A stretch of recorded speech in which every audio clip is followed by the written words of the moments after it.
Hello everyone, welcome back. If you are new here, my name is Jess and I like to talk about movies that make you want to sleep with the lights on. Honestly, this video has been a very long time coming, and if you couldn't tell by the title, today we will of course be talking about my favorite horror movies from the 2000s. To be honest, I was a little embarrassed that I hadn't already done this in the first place. I feel like the 2000s was especially prominent, to me growing up and becoming and molding myself into the horror lover that I am today. But also, the 2000s gave us some of the most iconic, memorable horror movies ever made. So, of course, I have put together a list of my favorite horror movie from each year in the 2000s, starting with the year 2000, obviously, and then ending with 2009. Let's jump in with my favorite horror movie from the year 2000, Ginger Snaps. Ginger Snaps is a Canadian supernatural horror film directed by John Fawcett. It stars Emily Perkins and Catherine Isabelle as Ginger and Bridget, death-obsessed sisters and outcasts in their cookie-cutter community. However, thoughts of death quickly turn into their reality when one of them is bitten by a werewolf. Ooh, do I love me a good werewolf movie? Let me tell you what. Growing up, my little brother was obsessed with the 1985 Teen Wolf movie with Michael J. Fox. Oh, so good. But I blame this entirely for my love of werewolf movies, specifically Ginger Snaps. Because it did come out in the year 2000, we still have tons of 90s elements, which I love. And I really like the fact that John Fawcett, strayed away from the typical sibling relationship, rivalry, jealousy, whatever, and took the, in my opinion, much more intense and believable relationship between two sisters who love each other so much that they're willing to die for each other. It's just such a perfect teen coming-of-age horror movie with a really great plotline and outstanding performances by Emily Perkins and Catherine Isabelle. And that soundtrack, 10 out of 10. I love it. Of course, for 2001, I had to go with The Others. The Others is a gothic supernatural horror film written and directed by Alejandro Amenabar. It stars Nicole Kidman as Grace, a woman who lives in a crumbling mansion with her two photosensitive children and becomes convinced that the home is haunted. If you want to watch a masterclass on how to perfectly execute a haunted house horror film from start to finish, watch The Others. Nicole Kidman gives one of her best, in my opinion, performances as Grace in this movie, and the amount of suspense and tension and just like the overwhelming feeling of dread that Amenabar was able to insert into this movie is just ridiculous. I don't know how the man did it, but it works. If for some reason you haven't seen it yet, please go watch it, preferably on a rainy day with the lights off, but please don't Google this movie. Go in completely blind because chances are it's going to ruin the ending for you, and this is one of my favorite endings in a horror movie, period. 2002 was such an easy year for me because without a doubt, my favorite from that year is May. May is a supernatural horror film written and directed by Lucky McKee and stars Angela Bettis as May, a socially awkward veterinary assistant with a lazy eye and obsession with perfection who descends into depravity after developing a crush on a boy with perfect hands. This movie absolutely does not get the recognition that it deserves, and that changes right now, at this moment, right here and now. Go watch it. Go watch it. I promise you, the whole runtime, you will be questioning where the hell this movie is going, but the end payoff is so worth it. The slow build up to this movie's climax is equal parts unsettling, unnerving, and just fucking weird. We watch as May slowly becomes more and more unhinged by events happening in her personal life, and this woman has had enough. This film succeeds in making you feel sympathetic for a really flawed main character, and I think even the most perfect person out there will find something that they can relate to in May and her personality and everything that she's going through. If you haven't seen this one, I would really encourage you guys to check it out and let me know what you think. I really hope there are people out there who love this one just as much as I do. Okay, 2003 was the first year that I really couldn't make up my mind, so I have two for you guys, but let's start with House of a Thousand Corpses. House of a Thousand Corpses is a black comedy film written and directed by Rob Zombie. This movie follows two young couples traveling across the backwoods of Texas, searching for urban legends of murder, and end up as prisoners of a bizarre and sadistic backwater family of serial killers. Unfortunately, Rob Zombie movies always seem to be a point of contention within the horror community, but I personally love all of them. I think his movies are messy, campy, fun. Especially House of a Thousand Corpses. Of course, this is our introduction into the incredibly disturbed Firefly family, and I think the late Sid Haig's performance as Captain Spaulding is justification enough to watch this movie. Rest in peace. And my second pick for 2003, Final Destination 3. My personal favorite movie from the entire franchise, Final Destination 3 follows Mary Elizabeth Winstead as Wendy, a high school graduate who has a premonition that a roller coaster she and her classmates are riding will derail.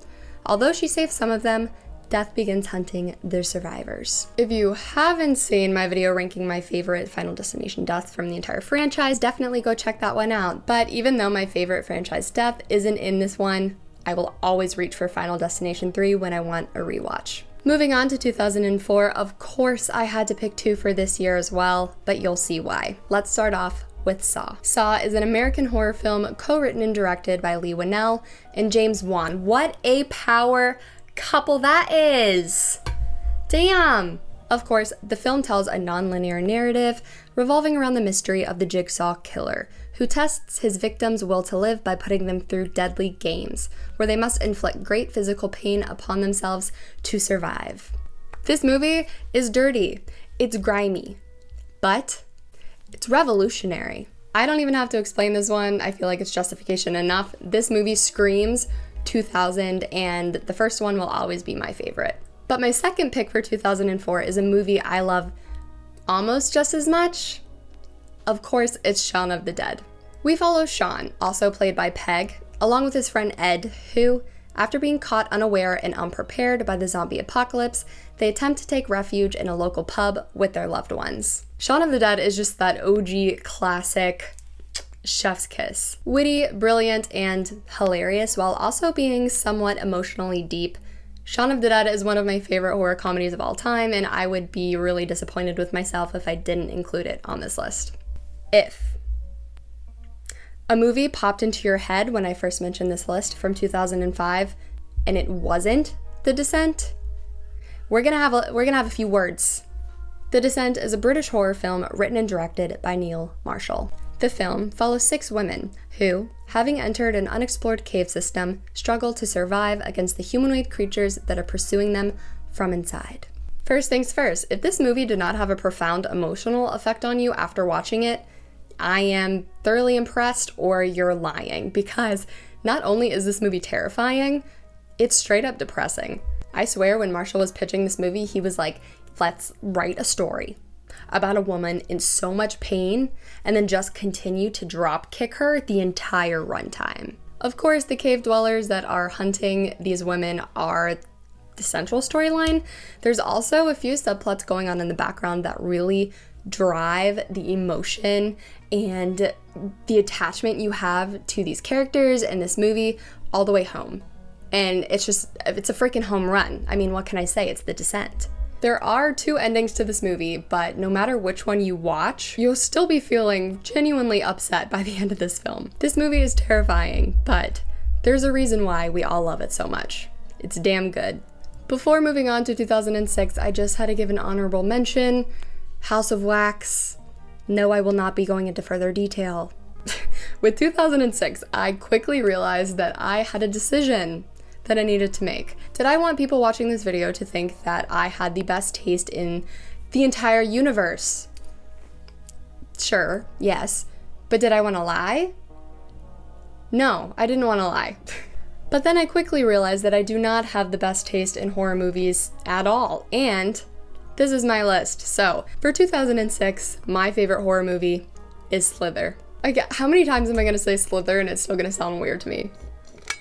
Before he gave us Guardians of the Galaxy, James Gunn made his directorial debut with Slither, an American black comedy film that follows a small town in South Carolina that is taken over by an alien plague, turning all residents into forms of disgusting mutant monsters. There are very clearly people who like body horror, and there are very clearly people that despise body horror. And thankfully, I fall into the former. I fucking love it. Slither is so very clearly a love letter to all that is Cronenberg and body horror. It never fails to make me laugh and cringe and feel nauseous all at once. But even though it's described as a black comedy film, you'd be surprised by how creepy and suspenseful this movie can get. Just a warning that every year past this point is gonna have 2 movies, so Hang in there. first up for 2007 is Rec. Rec is a Spanish found footage movie written and directed by Paco Plaza and Juanme Balaguero. It follows a reporter and her cameraman as they accompany a group of firefighters on an emergency call to an apartment building. Rec is one of my favorite and, in my opinion, one of the most well-done found footage movies ever. And this is also one of the only movies that has ever succeeded in making me flat out scream from a jump scare, and it was embarrassing. In my opinion, every aspect of this movie is found footage perfection. It pulls you so deep into this world that when you're done watching it and you go to the grocery store, you go to Target, whatever, you're gonna look a little bit closely at your surroundings and the people who are around you. And it's crazy that a found footage movie can make you feel like that. If you're ever presented with the decision, or if you're going back and forth in your head on which one to watch, please watch Rec over the American remake Quarantine. The producers of Quarantine will very clearly say it's not a remake, but that's clearly a lie. And apparently the people in charge of this remake were just not very respectful to the original filmmakers, so if you can, please support the original film. My second pick for 2007, Rob Zombie's Halloween. I told you I love Rob Zombie. I am not going to apologize for that. Of course, this film is a remake of the iconic 1978 horror film of the same name and the 9th installment of the Halloween franchise. The film stars Tyler Mane as Michael Myers and follows the same premise of John Carpenter's original, with Michael Myers stalking Laurie Strode and her friends on Halloween night. From the very start, when Zombie said he wanted to be a part of this remake, John Carpenter gave him the advice to really make it his own, and he very clearly did. So, taking that advice, Zombie chose to make this movie both an origin story and a remake, which allowed him to develop some more original content and not just have it be a shot-for-shot remake. Of course, when you step up to a classic film of this magnitude, you're gonna have negative feedback, and Jesus Christ did this man get some negative feedback. A lot of people still don't like this film, and that's totally fine. Horror is subjective, and you have the right to your own opinion. But I'm calling it now, give it a few more years, and this movie will become a little bit more popular. I hope y'all are ready for 2008, because I'm not. I don't know what was in the water that year, but it gave us 2 of the most fucked up horror movies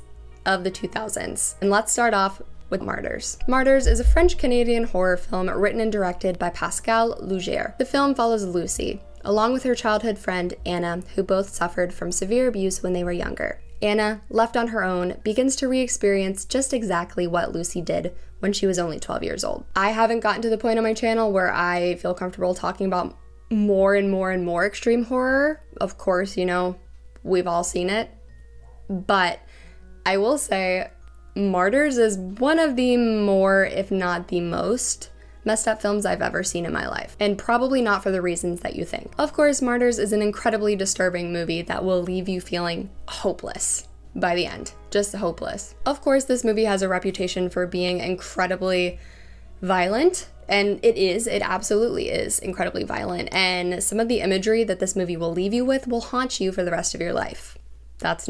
Nobody's arguing with that point, okay? This movie is about pain, the mental and physical pain that is a side effect of the brutality of mankind. And I don't know what's scarier than that. And at the root of it all, Martyrs is a very well written, directed, and acted movie that I think every horror fan needs to watch at least once in their life. And nothing I say will prepare you for that final scene.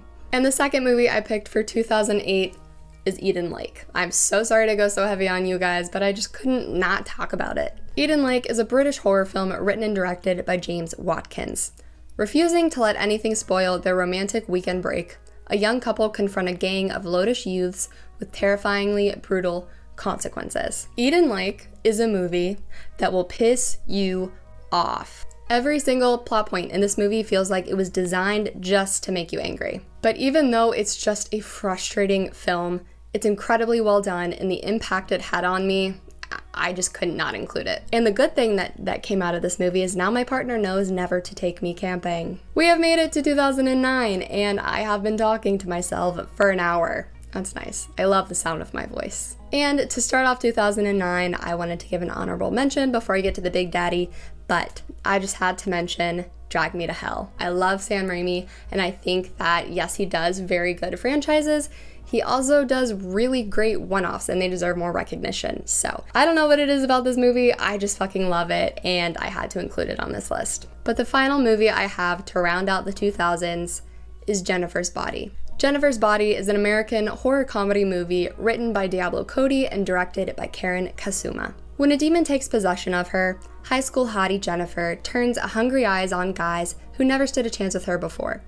While evil Jennifer satisfies her appetite for human flesh with the school's male population, her nerdy friend, Needy, learns what's happening and vows to put an end to the carnage. Love or hate this movie, I think Jennifer's Body is finally getting the recognition that it deserves. This movie was way ahead of its time. If it would have come out 10 years later, I guarantee you it would have made a fuck ton of money. If you haven't seen Jennifer's Body since 2008, I challenge you to go back and watch it now.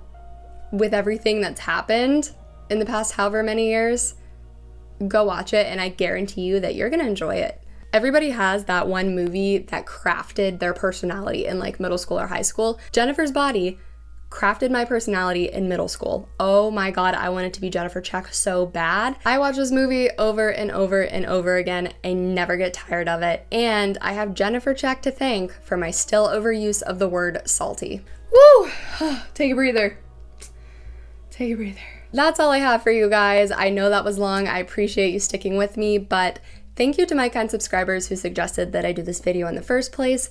If you have any other suggestions for me, please let me know. I would love to make videos that you guys are excited to see. If you haven't already, please give this video a thumbs up, or if you want to join our creepy little family, just click that subscribe button and join us next time. Thank you again so much for watching from the bottom of my heart. It means the absolute world to me, and I hope you join me next time. Until then, stay creepy.